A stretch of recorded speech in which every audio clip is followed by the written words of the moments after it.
Det er Arno-floden, som vi har her bag ved os. En af de vigtigste toskanske floder. Den løber igennem byerne Arezzo, Firenze, Empoli og Pisa. Det var naturligt at lægge et bibliotek i Firenze.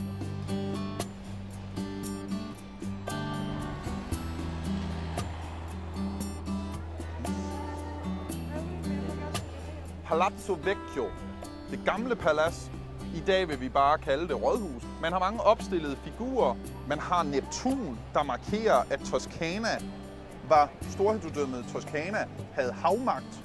Det var jo altid det, man kæmpede med Pisa om, og da man grundlagde byen Livorno, så havde man jo havet taget i besiddelse. Man har også den stærke rytter, man havde også landet i form af Francesco de Medici. Han var storhertug i slutningen af 1500-tallet. Og endelig så har man det, der hedder Loggia di Lanzi, som er den her loggia med de fornemme buer, som der er herovre til højre. Der er der mange Jason og Medea. Man har mange forskellige klassiske skulpturer, som der er herinde. Man ser så mange fine små kapeller viet til forskellige af Medicierne, som er inde på rådhuset.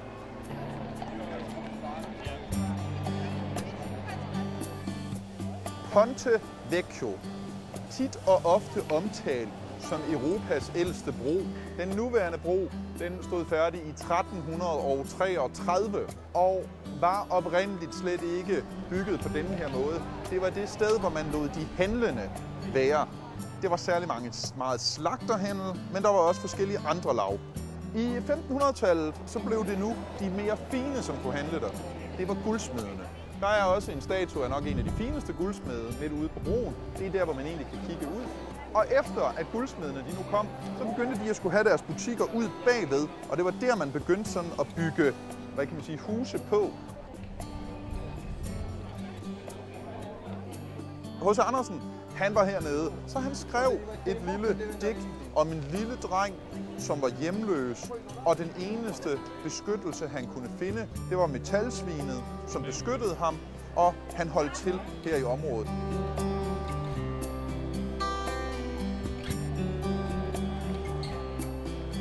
Det, som vi står ved nu, det er altså så Santa Maria della Fiora.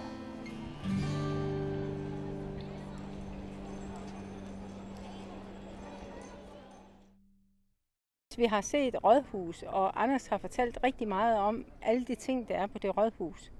Og jeg synes, at vores tur igennem Firenze Midtby har været utrolig spændende og givende. Det er en fantastisk tur og oplevelsesrig tur, og jeg synes både chauffør og Frank og Anders har været fantastisk gode til at få os sammen, alle sammen.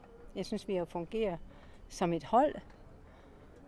Ingen har følt sig udenfor, synes jeg. Alle har været med. Så en rigtig god tur. Ja, vi har faktisk oplevet Firenze som den gamle by. Det gamle rådhus. Det er simpelthen bare fantastisk at se, for typisk det er det, man ser i kirkerne, ikke også? Så det er det, vi får at se. Det er jo hyggeligt bymiljø. Det summer jo over det hele. Og jamen, det er en masse små sidegader, hvor man kan gå ud og kigge. Og det er der også noget i gang i. Så det er hyggeligt.